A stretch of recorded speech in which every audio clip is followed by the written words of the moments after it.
Assalamualaikum warahmatullahi wabarakatuh.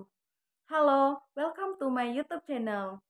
Perkenalkan, nama saya Siti Nur Adila dari kelas 2022B, Program Studi Pendidikan Bahasa dan Sastra Indonesia, Fakultas Keguruan dan Ilmu Pendidikan Universitas Riau.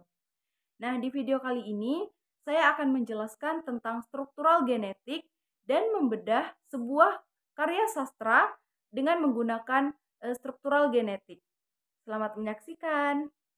Nah, di sini saya akan membedah sebuah puisi yang berjudul Datang Dara, Hilang Dara, karya Chairil Anwar, menggunakan struktural genetik.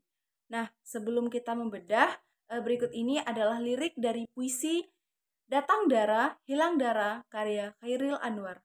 Selamat menyaksikan.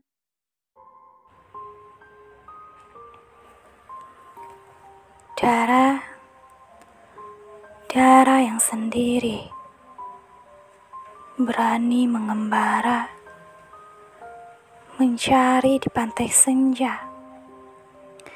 Dara, ayo pulang saja, Dara. Tidak, aku tidak mau. Biar angin malam menderu, menyapu pasir, menyapu gelombang, dan sejenak pula halus menyisir rambutku. Aku mengembara sampai menemu. Dara, rambutku lepas terurai. Apa yang kau cari di laut dingin, di asing pantai? Dara, pulang, pulang. Tidak, aku tidak mau. Biar aku berlagu. Laut dingin juga berlagu padaku sampai ke kalbu. Turut serta bintang-bintang, turut serta bayu, bernyanyi Dara dengan kebebasan lagu. Dara, Dara, anak berani. Awan hitam mendung mau datang menutup. Nanti semua gelap. Kau hilang jalan. Ayo pulang, pulang, pulang. Hei ya, lihat, aku menari di muka laut. Aku jadi elang sekarang, membelah-belah gelombang ketika senja pasang.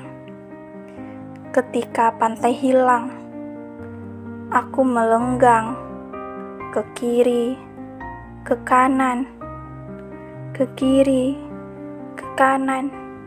Aku melenggang. Dengarkanlah, laut mau mengamuk. Ayo pulang, pulang Dara.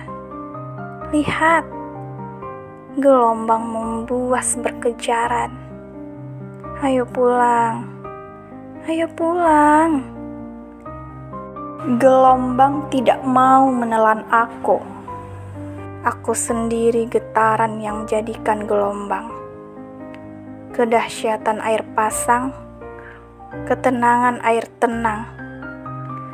Atap kepalaku hilang di bawah busa dan lumut. Dara, di mana kau Dara? Mana? Mana lagumu? Mana? Mana kekaburan ramping tubuhmu? Mana? Mana daraku berani? Malam kelam mencat hitam bintang-bintang. Tidak ada sinar. Laut tidak ada cahaya. Di pantai, di senja tidak ada darah. Tidak ada darah. Tidak ada. Tidak.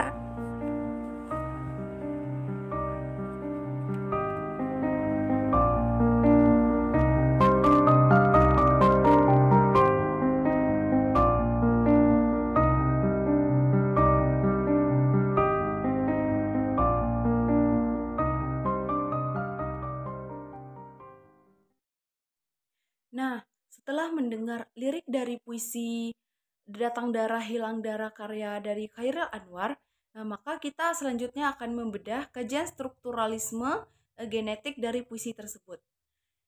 Nah, kita mulai dari bait yang pertama.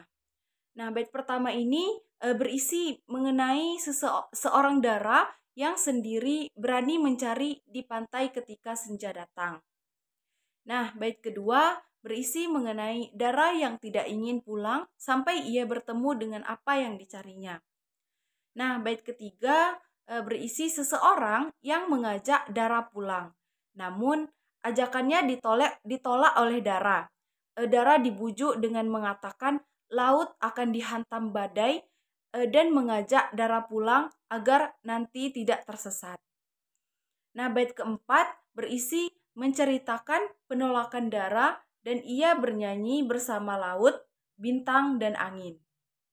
Bait kelima berisi dara diperingati bahwa hari akan segera malam dan dara akan kehilangan jalan. Dara kembali disuruh pulang. Bait keenam berisi larangan ke laut agar air laut sebentar lagi akan tinggi ombaknya. Dara disuruh pulang lagi. Bait ketujuh berisi bahwa dara semakin menantang perkataan yang menyuruhnya pulang dengan mengatakan bahwa dia adalah getaran yang menjadikan gelombang. Bait ke-8 berisi seseorang yang mempertanyakan keberadaan dara yang telah hilang. Nah, bait ke-9 yaitu berisi keadaan kelam dan tidak ditemukannya dara dimanapun. Nah, selanjutnya genetik dari puisi tersebut yaitu seperti yang kita ketahui bahwa Chairil Anwar ini merupakan sastrawan angkatan 45. Puisi-puisinya merupakan peletak dasar puisi bergenre baru dalam kesusastraan di Indonesia. Sejak Datang Darah Hilang Darah merupakan sajak terjemahan Chairil Anwar yang begitu mempesona. Dalam puisi Datang Darah Hilang Darah, karya Chairil Anwar ini menceritakan seseorang dara yang tak mau pulang ketika disuruh pulang dan ingin mencari kehidupannya sendiri.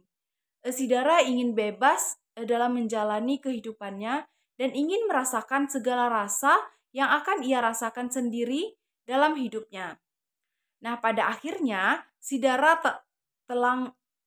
telah hilang bersama laut yang diartikan sebagai seseorang yang menunggu kematian seorang diri dan tiada seorang pun yang akan membantu. Nah, inti dari puisi ini adalah nasihat yang bersifat filosofi. Seseorang harus mampu mempergunakan pemikirannya agar tidak terjerumus dalam hal-hal yang dapat merugikan dirinya sendiri. Nah, akhirnya dapat disimpulkan bahwa jika kita mencapai sesuatu namun tidak mengindahkan nasihat atau petakan dari orang lain, maka kita akan terjerumus ke dalam sesuatu yang tidak terduga dan menyesal di kemudian hari. Nah, seseorang yang tidak menurut dan selalu mengikuti kehendaknya sendiri akan menyesal dan menunggu kematiannya dengan sia-sia dan tidak mendapatkan apa-apa yang diinginkan dalam hidupnya. Nah, dalam pencarian dan hakikat kebebasan itu, manusia hendaknya tidak melupakan batasan-batasan yang ada, sehingga tidak terjerumus oleh kebebasan yang di luar batas justru akan merugikan diri sendiri. Nah, manusia seringkali tidak peduli terhadap nasihat-nasihat orang-orang di sekitarnya yang peduli kepadanya dan tetap menuruti hawa nafsunya hingga akhirnya binasa oleh egonya sendiri. Sekian yang dapat saya jelaskan. Saya mohon maaf apabila terdapat banyak kesalahan dan kekurangan. Sampai bertemu di video saya selanjutnya. See you. Assalamualaikum warahmatullahi wabarakatuh.